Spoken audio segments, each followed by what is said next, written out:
ఉద్యోగాలు భర్తీ చేయక ఆకాశంలో వేలాడుతున్నట్టు త్రిశంకు స్వర్గంలో నిరుద్యోగ యువకులు ఉంటే కోర్టులో కేసు ఉంటే నువ్వేమైనా పరిష్కరించినావా అని నేను అడుగుతున్నా. అందుకే మేము వచ్చిన ఎంబడే హోంశాఖ నా దగ్గరనే ఉంది. డీజీపీని ఇతర అధికారులను పిలిచి సమీక్షించి వేలాది మంది నిరుద్యోగ యువకులు ఈ రోజు నిరుద్యోగులుగా అమీర్పేటలో లేకపోతే అశోక్ నగర్ చౌరస్తాల్లో దిల్సు నగర్ చౌరస్తాల్లో ఇంటికెళ్లి తల్లిదండ్రులకు మొహం చూయించుకోలేక నిస్సారంగా జీవితం గడుపుతున్నారు. వాళ్లకు ఉద్యోగాలు ఇవ్వాలని కోర్టుల్లో ఉన్న కేసులను ఇవాళ త్వరితగతిన పరిష్కరించాలని ప్రయత్నం చేసినాం. నువ్వు ఎంత అడ్డం పడ్డా, నువ్వు ఎంత గగ్గోలు పెట్టినా, బిల్లా రంగాలు మమ్మల్ని ఎన్ని శాపనార్థాలు పెట్టినా 15 రోజుల్లో 15,000 కానిస్టేబుల్ పోస్టులు భర్తీ చేసే బాధ్యత, 15 రోజుల్లో 15,000 కానిస్టేబుల్ పోస్టులు భర్తీ చేసే బాధ్యత మా మంత్రివర్గం తీసుకుంటుంది. మాది బాధ్యత అని చెప్పి నేను ఈ వేదిక మీద నుంచి మాట ఇస్తున్న మిత్రులారా, ఈరోజు తెలంగాణ సమాజం ఆలోచన చెయ్యండి. ఈ తెలంగాణ రాష్ట్రం ఎవరి చేతిలో భద్రంగా ఉంటుంది? ఈ తెలంగాణ రాష్ట్రం త్యాగాల పునాదుల మీద ఏర్పడ్డ ఈ రాష్ట్రం ఎవరు భద్రంగా కాపలా కాస్తారు? ఎవరు భద్రంగా ఈ రాష్ట్రాన్ని అభివృద్ధి పదం వైపు నడిపిస్తారో మీరు ఆలోచన చెయ్యండి. మేము వచ్చే 60 రోజులు కానే లేదు, 2 నెలలు ఇంకా పూర్తి కాలే. 7 తారీఖు వస్తే 2 నెలలు, 7 తారీఖు ఇంకా 5 రోజులు తక్కువనే ఉంది. అప్పుడే 6 గ్యారెంటీలు అమలు చేయలేదంటాడు సన్నాసుడు. ఆయనతోని శాత కాదు ఎట్లా చేయడంటాడు. పిల్లి శాపనార్థాలకు ఉట్టి తెగిపడుతుందా? ఇలా పొంకనాలు కాకపోతే 10 ఏళ్లలో మీరు ఏనాడైనా పేదవాళ్ళ ఇంటికి 200 యూనిట్ల ఉచిత కరెంట్ ఇవ్వాలన్న ఆలోచన చేసినవా? పేదవాడు ఆత్మగౌరవంతో బ్రతకాలి అంటే ఇందిరమ్మ ఇండ్లు ఇవ్వాలన్న ఆలోచన ఏనాడైనా చేసినవా? ఆరోగ్యశ్రీ పథకాన్ని నిర్వీర్యం చేసినావు. 10 లక్షల రూపాయలు వాళ్ళకి ఇన్సూరెన్స్ ఇవ్వాలన్న ఆలోచన ఏనాడైనా చేసినవా? ఇవాళ అందుకే ఆడబిడ్డల్ని ఆదుకోవడానికి 500 రూపాయలకు సిలిండర్ ఇచ్చి ఆడబిడ్డల్ని ఆదుకోవాలి, కట్టెలపై కష్టాల నుంచి వాళ్ళని కాపాడాలి అని తొందరలోనే మా ఆడబిడ్డల కోసం 500 రూపాయలకి ఇంటింటికి సిలిండర్ ఇచ్చే బాధ్యత మా మంత్రివర్గం తీసుకున్నది. 1,00,000 మంది ఆడబిడ్డలతోని ప్రియాంక గాంధీ గారిని రప్పించి 1,00,000 మంది ఆడబిడ్డల సమక్షంలో సిలిండర్ 500 రూపాయల కార్యక్రమాన్ని తొందరలోనే మీ ప్రభుత్వం మన ప్రభుత్వం తీసుకోబోతుంది అని చెప్పి మా మిత్రులందరికీ నేను చెప్పదలుచుకున్నా. అదేవిధంగా మిత్రులారా, ఇంటికి ఉచిత కరెంటు 200 యూనిట్ల వరకు ఇస్తామని ఆనాడు చెప్పినాం. పోయిన సంవత్సరం ఎవరెవరు ఎంతెంత వాళ్ళ ఇంటికి కరెంటు వాడినరో ఆ లెక్క కట్టి ప్రతి ఇంటికి తెల్ల రేషన్ కార్డు ఉన్న వాళ్లకు 200 యూనిట్ల వరకు తొందరలోనే ఉచిత కరెంటు మీ ఇంటికి ఇచ్చే బాధ్యత, మీ కుటుంబాలను ఆదుకునే బాధ్యత మన ప్రభుత్వం తీసుకుంటుంది, పేదల ప్రభుత్వం తీసుకుంటుంది.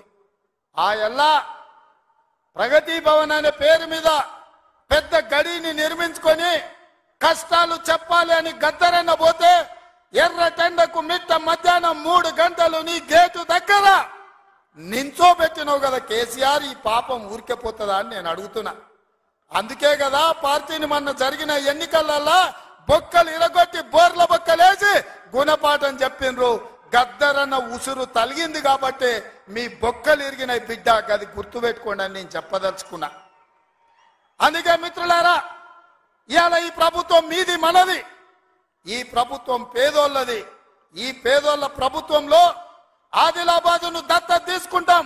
తప్పకుండా తుమ్మిడేటి దగ్గర ఉత్తమ్ కుమార్ రెడ్డి గారి అనుమతితోని సాగునీటి ప్రాజెక్టును కడతాం, కుప్టి ప్రాజెక్టును కడతాం, సబర్మతి ప్రాజెక్టును కడతాం, కడెం ప్రాజెక్టును రిపేర్ చేస్తాం.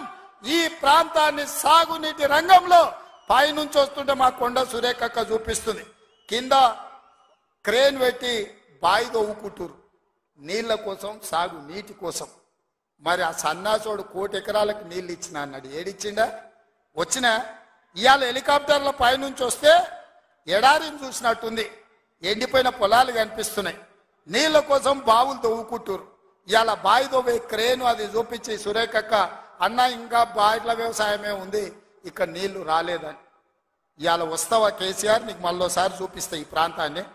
ఏనాడా నువ్వు వచ్చినవో రాలేదో నాకు తెలియదు, ఎన్నికలప్పుడు ఓట్లాడుకోనికి వచ్చుంటావు, కానీ ఈ ప్రాంతాన్ని చూడడానికి ఎప్పుడన్నా వచ్చినవా? రా, ప్రభుత్వం హెలికాప్టర్ పెడుతుంది, మేము వస్తాం, నీకు చూపిస్తాం. 1 కోటి ఎకరాలకు నీళ్లు ఇస్తా అనే పేరు మీద లక్షల కోట్ల రూపాయల దోపిడీకి పాల్పడ్డావు తప్ప ఈ ఆదిలాబాద్కు నీళ్లు ఇవ్వలేదు. అందుకే ఈ ప్రాంతాన్ని సస్యశ్యామలం చేయడానికి సాగునీటి ప్రాజెక్టులను కట్టే బాధ్యత మా పార్టీ తీసుకుంటుంది, మా ప్రభుత్వం తీసుకుంటుంది. నిన్న మొన్న మాట్లాడుతున్నారు వాళ్ళు 3 నెలల 6 నెలల కేసీఆర్ మళ్ళీ ముఖ్యమంత్రి అవుతాడు, ఈ ప్రభుత్వాన్ని పడగొడతామని. నీ అయ్యా ఎవడ్రా పడగొట్టేటోడు? పడగొడతారా? ఎవడు కొట్టేది? నేను అడుగుతున్నా, వేలాది మంది మా యువకులు ఇక్కడ ఉన్నారు, మీరందరూ చూసుకుంటే ఊరుకుంటారా? పడగొడితే ఊర్లలోకి రానిస్తారా? ఊర్లలో ఎవడన్నా ఈ ప్రభుత్వాన్ని పడగొట్టాలన్న ఆలోచన చేస్తే మీ ఊర్లో యాప చెట్టుకు కోదండం వేసి కొట్టండి, లాగుల తొండలు ఇడవండి. ఇది ప్రజలు ఎన్నుకున్న ప్రభుత్వం, ప్రజలు ఆశీర్వదించిన ప్రభుత్వం, ప్రజల కోసం పనిచేస్తున్న ప్రభుత్వం. ఇది ప్రజా ప్రభుత్వం. ఆడ అనుకుంటుండు 1,00,000 కోట్లు పెట్టి కట్టిన కాళేశ్వరం కూలినట్టు ఈ ప్రభుత్వం కూలుతుందని. నీ అయ్యా నువ్వు దోపిడీకి పాల్పడ్డావు కాబట్టి ఆ కాళేశ్వరం గాలి వస్తే కొట్టుకుపోయింది. ఈ ప్రభుత్వం గాలి కాదు కదా, నీ ఖాందాన్ మొత్తం వచ్చినా బోర్ల బొక్కలు పండబెట్టి తొక్కుతాం. ఎవడని ప్రభుత్వం పడుతుందనో 6 నెలలకో 3 నెలలకో కేసీఆర్ ముఖ్యమంత్రి అవుతాడని చెప్పిండంటే మూతి పండ్లు రాలుతాయని నేను చెప్పదలుచుకున్నా. ఇంకా మన చూసిన నిత్యానంద స్వామి అని ఒక ఆయన ఉన్నాడు, తెలుసు కదా మీకు అందరికీ. ఆయన ఇక్కడక్కడైతే లాభం లేదని పోయి ఎన్నో దీవి కొనుక్కొని దానికి రాజు అని ప్రకటించుకున్నాడు. ఇక కేసీఆర్ సంపాదించిన అక్రమ సంపాదన ఉంటే పోయి ఏమన్నా అడవిలో పోయి ఎక్కడన్నా పోయి దీవులలో పోయి దీవి కొనుక్కొని దానికి రాజు అని ప్రకటించుకోవాల్సిందే, లేకపోతే ఆయన ఫామ్ హౌస్కి ఆయన ముఖ్యమంత్రి కావాల్సిందే తప్ప ఈ తెలంగాణ రాష్ట్రానికి మళ్ళీ జన్మలో ముఖ్యమంత్రి కాదు కదా, మంత్రి పదవి కూడా కేసీఆర్కు రాదని నేను చెప్పదలుచుకున్నా. నువ్వు చేసిన పాపాలకు నువ్వు పాపాల భైరవుడివి.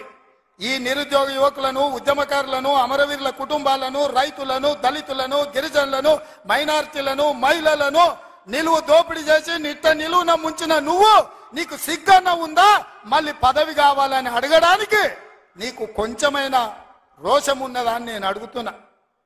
ఆయన మాట్లాడుతున్నాడు 6 నుంచి 8 పార్లమెంట్లు వస్తాయి. ఏంటికి వస్తే మళ్ళీ 6 or 8 ఇస్తే మోడీకి అమ్ముకుందామనా? మొదటిసారి 12 ఇస్తే మోడీకే అమ్మినావు, రెండోసారి 9 ఇస్తే తీసుకుపోయి మోడీకే అమ్మినావు. మారు బేరగాలి కాక ఈడ ఎంపీలు కొనాలి, ఈడ ఎంపీలు గెలవాలి, ఢిల్లీకి వెళ్ళి మోడీకి అమ్ముకోవాలి. దీనికోసమేనా నీకేసేది? నేను ఇవాళ సూటిగా కేసీఆర్ని అడుగుతున్నా. ఈ దేశంలో ఉన్నాయి 2, ఒకటి ఎన్డీఏ కూటమి, రెండోది ఇండియా కూటమి. ఎన్డీఏ కూటమికి మోడీ ఉన్నాడు, ఇండియా కూటమికి మేమున్నాం. మా దాంట్లోకి రానీయము, మా నీడ కూడా తాకనీయం. ఆ ఇంటి మీద పిట్ట ఈ ఇంటి మీద కాలిస్తే కాల్చి అవతలేస్తాం. నువ్వు ఎట్లకెళ్ళి అవుతావా? మరి నేను అడుగుతున్నా, ఎట్లకెళ్ళి అవుతావు? 1, 2 ఏదైనా గెలిస్తే ఢిల్లీలో తాకట్టు పెట్టి మోడీ దగ్గర గులాంగిరి చేయిస్తాడు ఆయన. అందుకే మిత్రులారా ఆలోచన చేయండి. ఇవాళ ఈ రాష్ట్రంలో, ఈ దేశంలో పేద ప్రజల ప్రభుత్వం ఏర్పడాలి అంటే 10 ఏళ్ళు ప్రధానమంత్రిగా ఉన్న నరేంద్ర మోడీ ప్రతి పేదవాడి ఖాతాలో 15 లక్షల రూపాయలు వేస్తా అన్నాడు. ప్రతి పేదవాడికి ఇల్లు కట్టిస్తా అన్నాడు. ప్రతి సంవత్సరం 2 కోట్ల ఉద్యోగాలు ఇస్తా అన్నాడు. రైతుల ఆదాయం 2 చేస్తా అన్నాడు. ఎవరి ఖాతాలన్న మోడీ 15 లక్షలు వేసిండా మిత్రులారా? వేసిండా? మీకేమన్నా ఇల్లు కట్టించిండా? మీకు ఉద్యోగాలు ఇచ్చిండా? మన ప్రాంతానికి ఎప్పుడన్నా వచ్చిండా? పోనీ మీ ప్రాంతంలో ఆదివాసీ బిడ్డ స్వయం బాబురావుని ఎంపీ గెలిపించిండు, మంత్రి పదవిని ఇచ్చిండా? మరి ఏమి ఇయ్యనప్పుడు ఈ ప్రాంతంలో మోడీకి ఓటెందుకు వేయాలని నేను అడుగుతున్నా. మీరు ఆలోచన చేయండి. ఇవాళ మతం పేరు మీద ఒకడు, మద్యం పేరు మీద ఇంకొకడు రేపు ఎన్నికల్లో ఓట్లు అడగడానికి వస్తారు.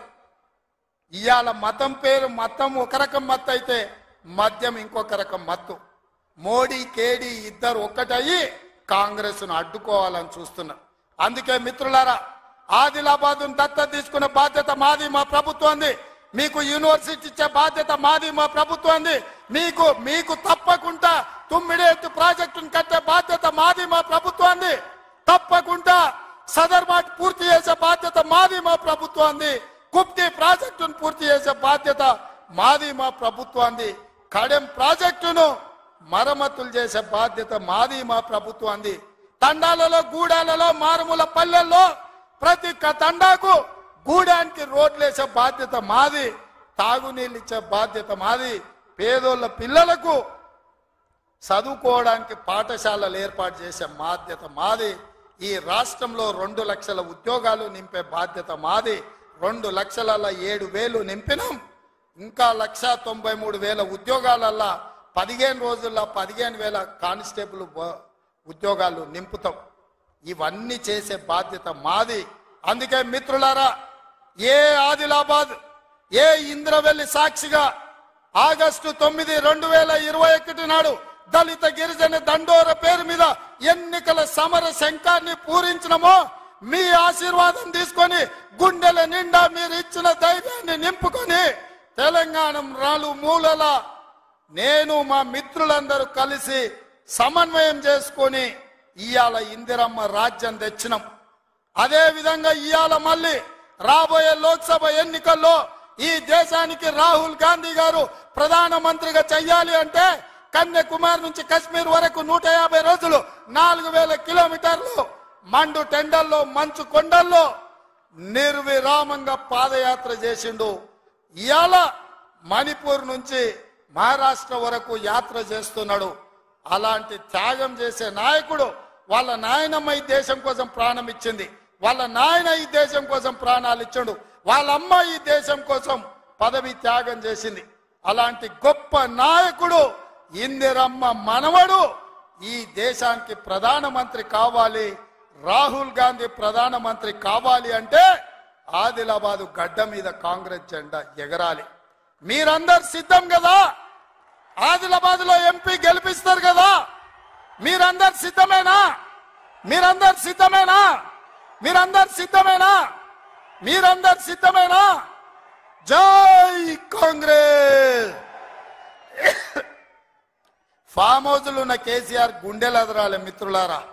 జై కాంగ్రెస్, జై జై కాంగ్రెస్, జై సోనియమ్మ, జై జై సోనియమ్మ. ధన్యవాదాలు మిత్రులారా.